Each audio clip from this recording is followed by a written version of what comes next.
Hi, I'm Dr. Shiva Guide. I'm a clinical psychologist specialized in PTSD, trauma, anxiety, and mood disorders. I'm here today with Taylor Winston. We are both survivors of the Las Vegas massacre that occurred on October 1st, 2017. And we've been putting together some videos. Hopefully you'll have watched a few others before you get to this one. And these are meant to complement the documents that I have been writing for the community since the first month after the shooting. There's a lot more detail in the documents, so please take the time if you find one topic to be especially interesting or relevant. Please feel free to read a little bit more on it or reach out and ask me if you have any questions. And those documents are available on route91therapy.com. And also they will be available in a book that I've written that's coming out free to download for the public that has been adapted for a broader audience for trauma in general, as well as the Route 91 massacre. Hi Taylor, how you doing? Hi Dr. Shiva. So we have been talking about a lot of things today. And so this video, we've combined topics that sort of hang together for three of the documents that I wrote. The first was Finding Meaning, New Meaning After Trauma, and another one that I had written was Grief and Loss, and then a really important document that I wrote, Why Compassion Matters. The sad story about that is that I had written it to be uploaded and posted on Valentine's Day. And you remember what happened on Valentine's Day, the Parkland shooting. So I waited another day before I released this particular document and made mention of the Florida school shooting in that document. Yep. It was sort of perfect timing when we're talking about compassion, although I would argue that it's always a good time to talk about compassion and love, not just on Valentine's Day. So let's talk about this. Have you heard the term post-traumatic growth? I have before in some of our group meetings, and it's just essentially, maybe finding a new you, maybe even a better you after a traumatic event, and in such of, appreciating life maybe a little more. I love that. So I love that you've picked that up. And that's exactly what it is. It's sort of a new term for a really old concept. We kind of keep reinventing the wheel. But there's been a real push in our field, and it's been called the positive psychology. It's kind of the trend of the field, and it's really about focusing on strengths rather than focusing on weaknesses or pathology. And so I really, really like it. One of the things, in fact, that's been studied a lot is this idea of optimism, and optimism has been linked to resilience. And that is a really relevant thing when we're talking about post-traumatic growth. So lots of new research on this idea of PTG. Post-traumatic growth is this idea that we bounce back, we come back to baseline, and actually we move beyond baseline, although it depends on what your baseline was. So if you were a super healthy person, not in psychological distress, you had really healthy coping prior to Route 91, I would like to think that I am one of those people, kind of cheating because I'm a psychologist, so I have all these tools under wrap, but there's maybe less growth to be made after an event like this, so it's really about bouncing back to baseline and maintaining that and doing that quickly.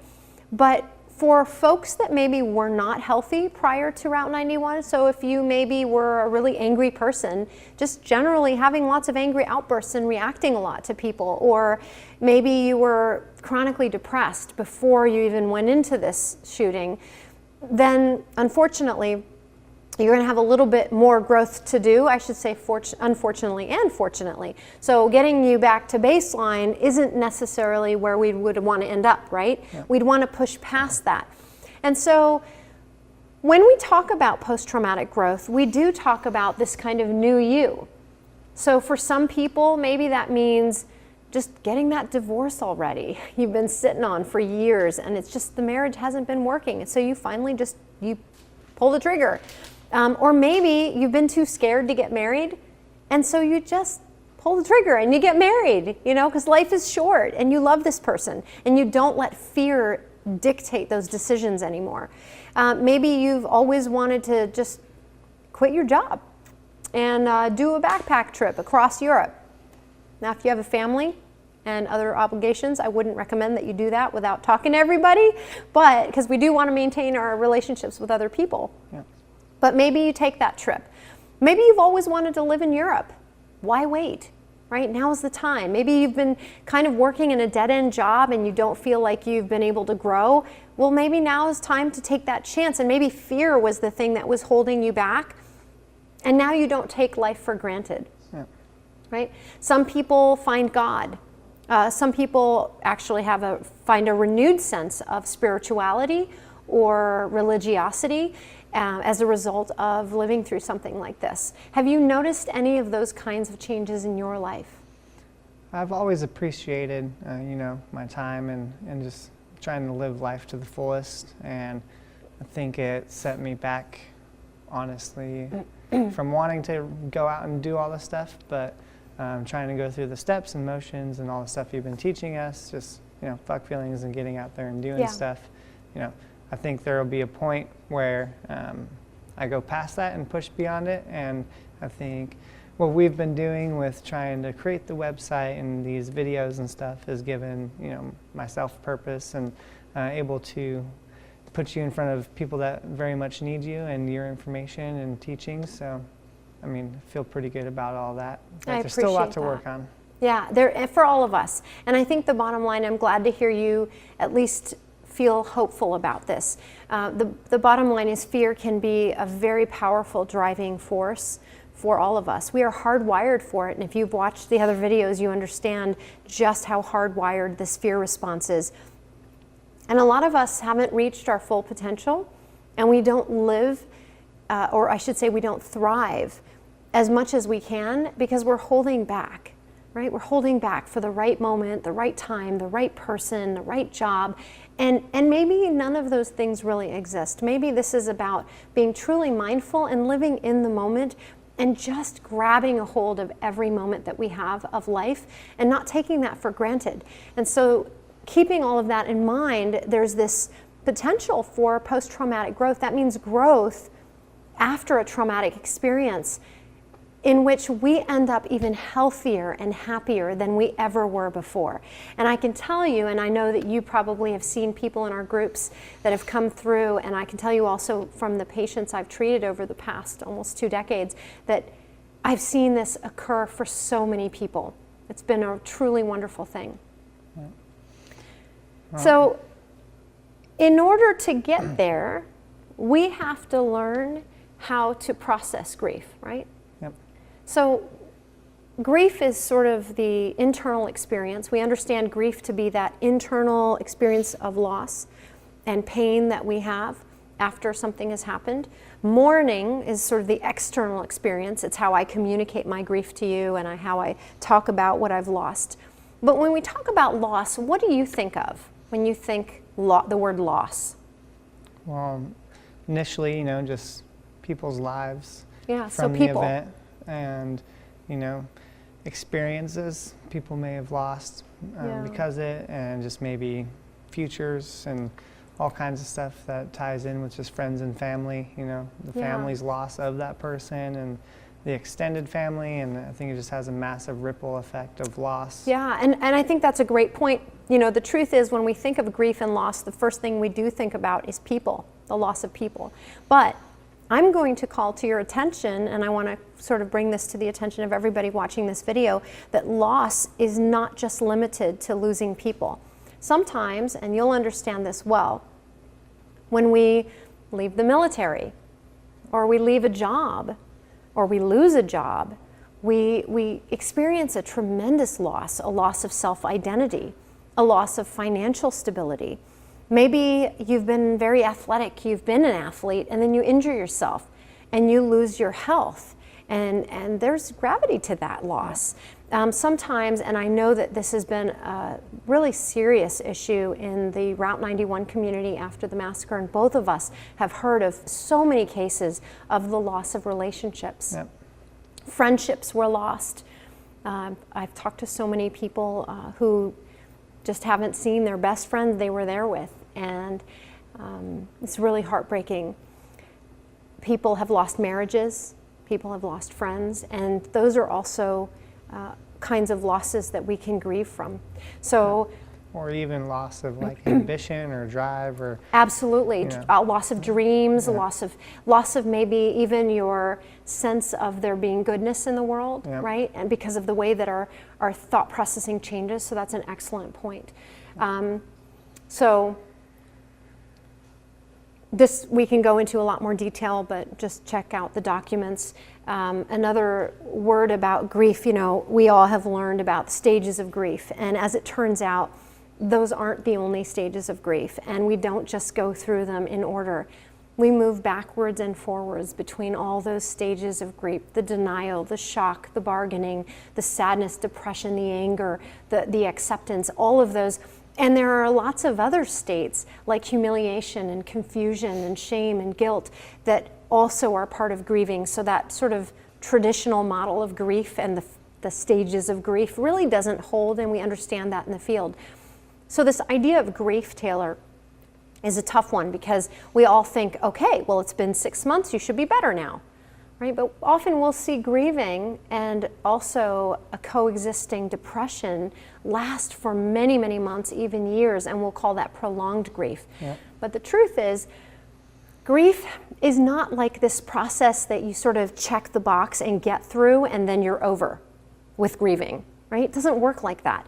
Grief is almost a way of processing, of taking in, of accepting, and there are a lot of things that can help us with that grief. One is just accepting this, radically accepting that we have lost what we have lost, and learning to mindfully sit with it and not judge it, right? And maybe instead of fighting this loss that we have, we've lost somebody we love, we've learned to honor them, because that's what they would want for us, right? We don't honor the people who have lost, Yeah. who we have lost. which has been a beautiful thing for the Honor 58 movement. Absolutely. Everyone's been going out and doing good things in the name of Yeah. those lost. And Random acts of kindness. Another thing which tops the list in terms of things that and behaviors that increase and enhance our well-being or sense of happiness. But we honor the people who have been lost, who are not able to be with us today, by celebrating life, celebrating our lives, because we know that's what they wanted for us and they would have wanted for their loved ones. We talk about them, we tell stories about them, we show pictures of them, we talk about their lives. That is how we honor them, right? But we also have to be willing to let go of not that pain, because we always want to be able to experience that pain, but we don't want to get stuck in it. So in a way, especially when it comes to the other kinds of loss of identity, loss of health, loss of job, loss of financial stability, we want to be able to gracefully let go of those things to create new space for the next thing. Yeah. And so some of that requires acceptance, and often I will say it feels like radical acceptance, right? And just compassion for yourself. And compassion for ourselves, which is the perfect lead into our last topic. Why does compassion matter? Well, what is compassion? Compassion, calm, means together. Passion, feelings, together. It means that we are feeling another person's suffering. So if I feel compassion for you or with you, it means that I am feeling your suffering. I'm experiencing your suffering with you. And maybe I have this need to alleviate it, to make it better somehow, to help support you in this. And that's really what compassion is. Compassion, and there's a lot more about compassion in the document, so please read it. But I guess that we can summarize and just say that I think that our society, being successful as a society, depends on our ability to learn to be compassionate, and it is a learned thing.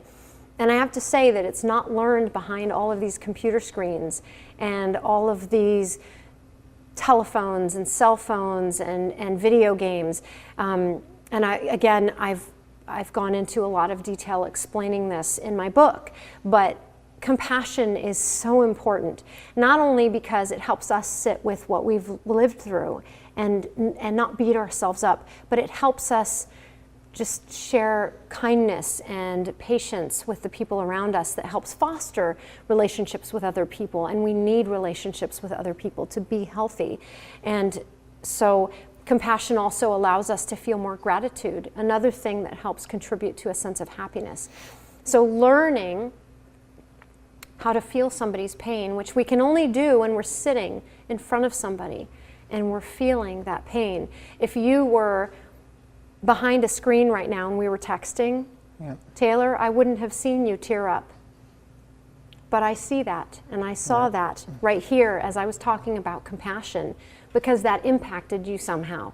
And that made me feel compassion for you. And that wouldn't have been possible if we were on the phone chit-chatting or if we were texting.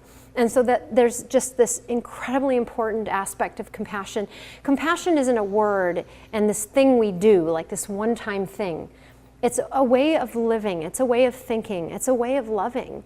And the more we engage in compassionate behaviors and we foster compassion in our own lives, I really believe that this can become a part of our character and who we are. And then back to what we talked about in that other video, leading by example. When you can show compassion to others, then they learn it from you. And then they may pay that forward and show compassion to themselves and other people as well. And I mean, there's an old saying, and I think it holds true for just the bigger picture, and that is love wins.